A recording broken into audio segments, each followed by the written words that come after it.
அடுத்த MCQ பாருங்க. இப்ப என்ன சொல்றாங்க? வரைபடம் 1 ரைட். ஒன்றில் காட்டப்பட்டுள்ளது போல் சிறிய பகுதி அகற்றப்பட்ட சீரான வளையத்தின் மையத்தில் வைக்கப்பட்ட N திணிவின் மீது தாக்கும் ஈர்ப்பு விசை F0 ஆகும். ரைட். இதுல மையத்துல ஒரு திணிவு ஒன்று வச்சிருக்காங்க. அந்த திணிவின் மீது தாக்குற விசை வந்து F0 வச்சிருக்காங்க. ரைட். ஈர்ப்பு விசை.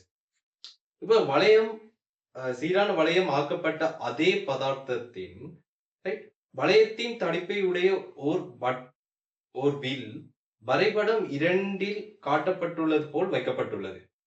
வில் வளையம் எம் திணிவு என்பன ஒரே தளத்தில் இருப்பின் திணிவு எம் மீது தாக்கும் ஈர்ப்பு விசை யார்? இப்ப இந்த கேள்விக்குள்ள போறதுக்கு முதல் வேறு சில விஷயங்கள் கதைப்போம். விசைகளோட அடிப்படைகளை பார்ப்போம். இப்ப இப்படி ஒரு விசை ஒன்று தாக்கு F1 right, F2 right, F2 அடுத்தது இப்படி ஒரு F3 என்ற ஒரு விசை தாக்குதல். இந்த 3 விசைகளின் தாக்கத்தின் கீழ் இந்த புள்ளி சமநிலையில இருக்கும் என்றால் என்ன அர்த்தம் என்றால் இந்த F1ம் F2ம் சேர்ந்து ஒரு விளைவு விசை உருவாக்கும். இப்ப இது 2 விசைகளாக மட்டும் யோசிக்கக்குள்ள இவை ரெண்டும் சேர்ந்து ஒரு விளைவுல உருவாக்கும்.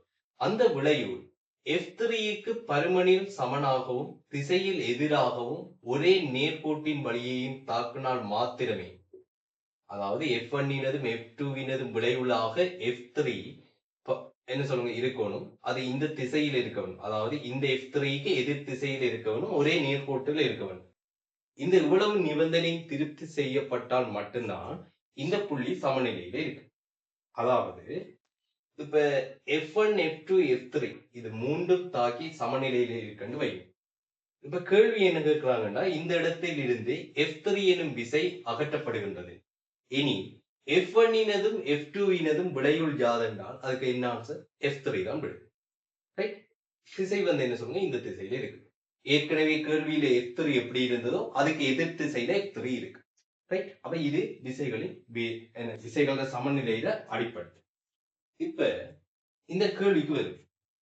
இந்த கேள்வியில என்ன சொல்றாங்கன்னு பாத்தீங்கன்னா, ஒரு வளையம் ஒன்று இருக்கு, அதுல சிறிய ஒரு பகுதி, அதை நான் AB என்று குறிச்சுக்கணும். இந்த பகுதியை AB என்று குறிச்சுக்கணும். முதலாவது வரிப்படம், இது இரண்டாவது வரி. ரைட். இது AB என்று குறிச்சுக்கணும். இப்ப AB எனும் பகுதி அகற்றப்படுகிறது. AB எனும் பகுதி அகற்றப்படுறதுக்கு முதல் ரைட். இப்ப இப்படி ஒரு வளையத்தை கற்பனை பண்ணி பாருங்க. இந்த வளையத்தின் மையத்துல ஒரு திணிவு இருக்கு. இந்த வளையத்துல இருக்கிற ஒவ்வொரு புள்ளியில் இருந்தும் இந்த எம் திணிவுக்கும் இந்த ஒவ்வொரு புள்ளியிலையும் என்ன சொல்லணும், உங்களுக்கு ஈர்ப்பு விசைகள் என்ன இருந்து கொண்டே இருக்கு. இப்ப உதாரணத்துக்கு இந்த புள்ளியில இருந்து எம்மின் மீது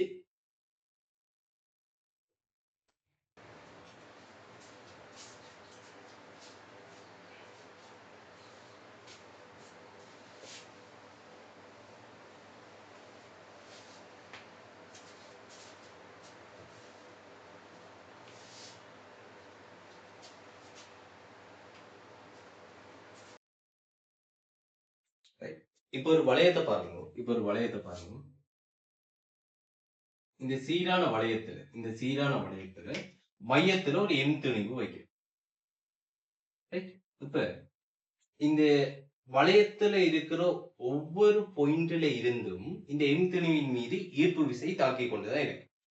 நாம வந்து என்ன சொல்லுவோம், ஒரு சிறிய ஒரு பகுதி, மிகச்சிறிய ஒரு நீளத்தை எடுத்துக்கொள்றோம். இந்த வளையத்துல மிகச்சிறிய நீளத்தை எடுத்துக்கொள்றோம். ஒரு எல் நீளம் என்று வைக்கட்டா, இது ஒரு எல் நீளம் என்று வைக்க. ரைட். இந்த எல் நீள பகுதியால எம்மின் மீது ஏற்படுத்தப்படுற விசை, ஈர்ப்பு விசை வந்து என்ன சொல்லுவோம், ரைட், இந்த திசையில் ஈர்ப்பு விசை தானே, இந்த திசையில் ஒரு F1 என்று வைப்போம். அதே போல இதன் மீது F1 இப்படித்தான். இப்ப பாருங்க, இதே அளவு நீளத்துல இதுக்கு எதிராக இந்த வட்டத்துல வந்து என்ன, இதுக்கு எதிராக இந்த, அதாவது இது ஒரு விட்டமாக யோசிக்கும் போது விட்டத்துல ஒரு முனையில இருக்கிற இந்த எல் நீள பகுதி போல விட்டத்தின் மறுமுனையில் இருக்கிற எல் நீள பகுதியை யோசிச்சு பாருங்க. இந்த அதே எல் நீள பகுதி, ஏன்னா இங்க நீளத்தை வச்சுதான் நம்ம தெளிவா கதைக்கலாம். சீரான ஒரு வளையம் அப்ப இங்க நீளத்தை வச்சுதான் நம்ம என்ன சொல்றோம், நீளம் தர நீள அடர்த்தி அதுல திணிவை தரும். அப்படித்தானே? அப்ப நான் இங்க இதுல திணிவு, இந்த ஒவ்வொரு பகுதியில திணிவும், இந்த வளையத்துல இருக்கிற ஒவ்வொரு பகுதியில திணிவும் அந்த வளையத்துல நீளத்துக்கு வந்து என்ன சொல்லுவோம், அல்லது அந்த வில்ற நீளத்துக்கு வந்து எப்படி இருக்கும், விகித சமனா இருக்கும். ஏன்னா இங்க நீளத்தை வச்சுதான் நம்ம திணிவு கதைக்க போறோம். ரைட். இப்ப இங்க வந்து பாத்தீங்கன்னு சொன்னா, இந்த எல் நீள பகுதியால எம்மின் மீது தாக்குற விசை எப்படி இருக்கும், அதே F1 ஆக இருக்கும். இங்க F1 தாக்கு. இப்ப பாத்தீங்கன்னு சொன்னா, எம்மின் மீது இப்படி ஒரு F1 என்ற ஒரு விசை, இப்படி ஒரு F1 என்ற ஒரு விசை. இந்த ரெண்டு விசையும் பருமனில் சமனா இருக்கும், திசையில எதிரா இருக்கும். எனவே இவை ரெண்டும் சேர்ந்து உருவாக்குற விளைவு விசை 0. ஏன் இது ரெண்டும் பருமனில சமனா இருக்கணும்? அதே நீள பகுதியை கதைக்கிறோம். நீளத்தை வச்சுதான் நீங்க திணிவுன்னு கதைச்சிட்டோம். ஒரே தூரம் ஆறு என்றதால ஒரே தூரத்துல இருக்கிற துணிக்கைகள். அப்ப ஒரே தூரத்துல இருக்கிறதால இங்க இதனால் இதன் மீது ஏற்படுத்தப்படுற ஈர்ப்பு விசை F1 இதனால் எம்மின் மீது ஏற்படுத்தப்படுற ஈர்ப்பு விசை F1 ஆகவும் இருக்கு. இதே போல ஒவ்வொரு பகுதியாக நம்ம இதை பிரிச்சு பிரிச்சு பார்த்தோம்னா, இங்க ஒரு பகுதி எடுக்கக்குள்ள அதே விட்டத்தின்படி இங்க ஒரு பகுதியை எடுத்து பார்த்தீங்கன்னு சொன்னா அது ஒரு விசை உருவாகும். ரெண்டும் பருமன்ல சமனா இருக்கும், திசையில எதிராக இருக்கும். இப்படியே வந்து என்ன சொல்லுங்க, எல்லா திசையிலையும் எடுத்து பார்த்தோம்னா சமனும் எதிர்மான விசைகள் தாக்கிக் கொண்டே இருக்கு. அதனால ஒரு வளையத்தின் நடுவுல ஒரு திணிவை வைக்கக்கூடாது. அங்க அந்த திணிவின் மீது ஏற்படுத்தப்படுற ஈர்ப்பு விசை 0 இருக்கு. விளைவு விசை 0 இருக்கு. ஓகே. இப்ப என்ன செய்யறோம்னா, ஏபி என்ற பகுதியை அகற்றும். இப்ப என்ன சொல்லுங்க, ஒரு வளையத்தின் நடுவுல வைக்கக்குள்ள விளைவு ஈர்ப்பு விசை 0. இப்ப ஏபி எனும் பகுதியை அகற்றினால் இப்ப சமநிலை குழம்பும். அதாவது ஏற்கனவே வந்து என்ன சொல்லுங்க, எல்லா விசையும் தாக்கி விளைவு 0 இருந்தது. இப்போ ஒரு சிறிய ஒரு பகுதியை அகற்றினால் அந்த சிறிய பகுதியால ஏபி என்ற அந்த சிறிய பகுதியால எம் திணிவின் மீது ஏற்படுத்தப்படுற விசை எப்படி இருந்திருக்கும், ஏபி எம் திணிவு ஈர்த்திருக்க வேணும், அது F0 ஆக இருக்கு. இது F0 என்று சொன்னால் மற்ற பகுதி எல்லாவற்றாலும் இந்த ஏபி என்ற வில் பகுதியை தவிர்த்து இந்த வளையத்தில் என்ன சொல்லுங்க எஞ்சி இருக்கிற பகுதி இருக்குதான், இதனால் ஏற்படுத்தப்பட்ட விசையும் எப்படி இருந்திருக்க வேணும், F0 ஆக இருந்திருக்க வேணும். தேவைய விசை F0 ஆக இருந்திருக்க வேணும். ரைட். அப்பதான் என்ன சொல்லுங்க, இப்ப ஏபி இடத்துல வந்து பிக்ஸ்டானா ஒரு முழு வளையம், அப்ப விளைவு 0 ஆக வேணும். ரைட். அவங்க சொன்னது என்ன, இந்த எஞ்சி இருக்கிற பகுதியால ஏற்படுத்தப்பட்டது F0. எனவே ஏபியினால ஏற்படுத்தப்பட்டதும் எப்படி இருக்கும், F0 இந்த திசையில இருந்திருக்கு. இப்ப ஏபியை அகற்றி விடுறோம் என்றால் எஞ்சிய பகுதியினால் எம்மின் மீது ஏற்படுத்தப்பட்ட விசை F0 இந்த திசையில இருக்கு. ரைட். முதலாவது முடிவு என்னன்னா, இங்க இருக்கிற எம் திணிவின் மீது தாக்குற F0 என்ற விசை இந்த திசையில் இருக்கு.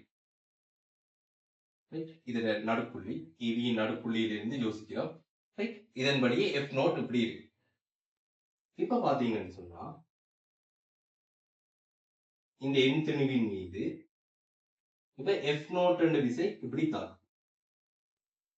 இப்ப இன்னும் ஒரு CD என்று புதிதாக ஒரு பகுதி, ஒரு வில் ஒன்று இங்க சேர்க்கப்படுது.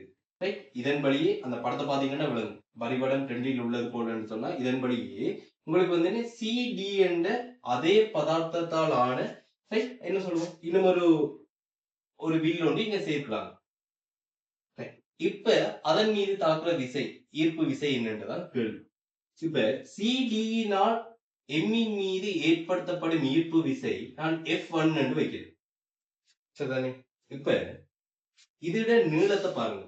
இன்னும் இருக்கிற இந்த பகுதியோட நீளம், இந்த நீளத்தை வச்சுதான் இங்க எல்லாம் கதைக்க போறோம். அப்படித்தானே? இப்ப ஈர்ப்பு விசை நேர்வீத சமன். இந்த இடத்துலயும் திணிவு என்றால் இந்த இடத்துலயும் திணிவு என்றால் அதால திணிவு எம்ம விடுங்க. ரைட். இந்த இடத்துல இருந்த பகுதி நீளம் ஏபி, அதோட திணிவு M1 என்று வச்சுக்கொள்ளும். ஏபியின் திணிவு, ஏபி என்ற பகுதியின் திணிவு M1 என்று வச்சுக்கொள்ளும். அப்ப F0 நேர்வீத சமன் M1. ரைட். இங்க M-க்கும் ஏபியின் நடுப்புள்ளிக்கும் இடைப்பட்ட தூரம் என R. அப்ப M1 R வர்க்கத்துக்கு நேர்வீத சமனாக இருந்திருக்கும் F0. இப்ப F1 பொறுத்தவரையில இன்னும் இருக்கிற இந்த சிடி பகுதி இருக்குதானே, சிடி பகுதியின் திணிவு M2 ஆக இருக்கட்டும். சிடி பகுதியின் திணிவு M2 ஆக இருக்கட்டும். M2 அதன் கீழ் இப்ப மையத்திலிருந்து என்ன இருக்கு தூரம் எவ்வளவு உங்களுக்கு 2R. மையத்திலிருந்து சிடியின் நடுப்புள்ளிக்கான தூரம் இவ்வளவு உங்களுக்கு 2R ஆக இருக்கும். RR அதே போல இதுவும் வந்தீங்கன்னா RR என்று சொன்னா 2R நீளம். இது 2R என்று சொன்னா இதுவும் வந்தீங்கன்னா மையத்துக்கான தூரமும் 2R ஆக இருக்கு. சோ 4 R வர்க்கம் என்று வரும். F1 நேர்வீத சமன் M2 வின் கீழ் 4 R வர்க்கம் என்று வரும். ஆனா இடத்துல இப்ப M2 வந்து எப்படி காணலாம்? அதான் ஏற்கனவே சொல்லிட்டோம்.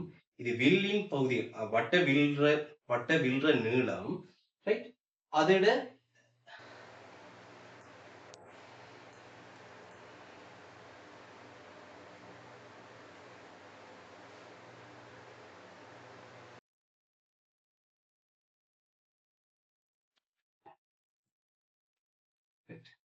இப்ப M2 வந்து பாத்தீங்கன்னா M2 எதை வச்சு காணப்படும்? அந்த வட்ட வில்ற நீளத்தை வச்சுதான் நம்ம கதைக்க போறோம். ஏன்னா இது நீளத்தோட சம்பந்தப்பட்ட விஷயம், ரைட்? இந்த உடல் வந்து என்ன நீளத்தோட சம்பந்தப்பட்ட, அதாவது நீள அடர்த்தியை வச்சு கொண்டுதான் நீள அடர்த்தி இங்க திணிவை தரும்.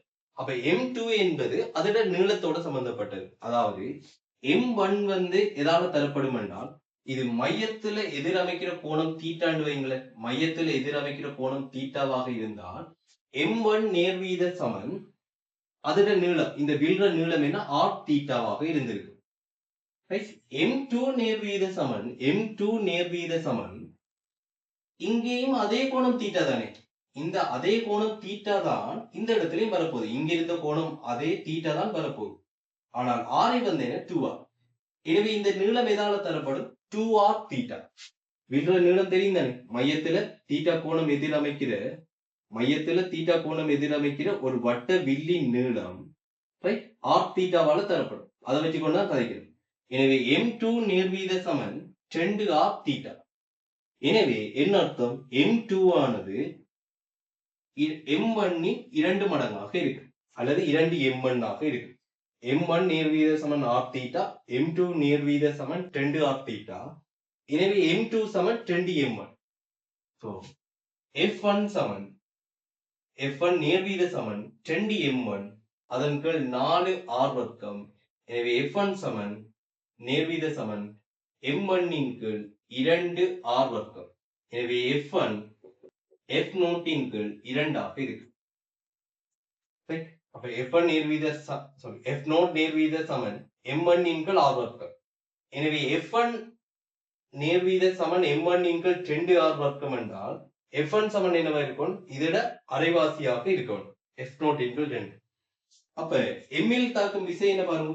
இந்த திசையில F0 இருக்கு, இது ஏற்கனவே சொல்லப்பட்ட விஷயம். அடுத்தது புதிதாக சிடியினால் உருவாக்கப்படும் ஈர்ப்பு விசை இந்த திசையில் F1 என்னன்னு கண்டுட்டோம், F0 இன் கீழ் 2 என்று கண்டுட்டோம். எனவே M இன் மீது தாக்குற விளைவு விசை என்னவா இருக்கும்? F0 மைனஸ் F0 இன் கீழ் 2. அதாவது இதுதான் அங்க ஏற்படுத்தப்படுற ஈர்ப்பு விசையாக இருக்கு, F0 இன் கீழ் 2.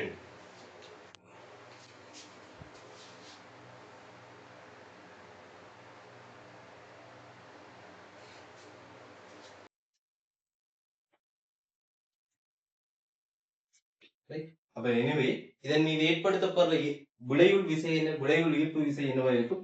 F0 இன் கீழ் 2. F0 மைனஸ் F0 இன் கீழ் 2, ரைட்?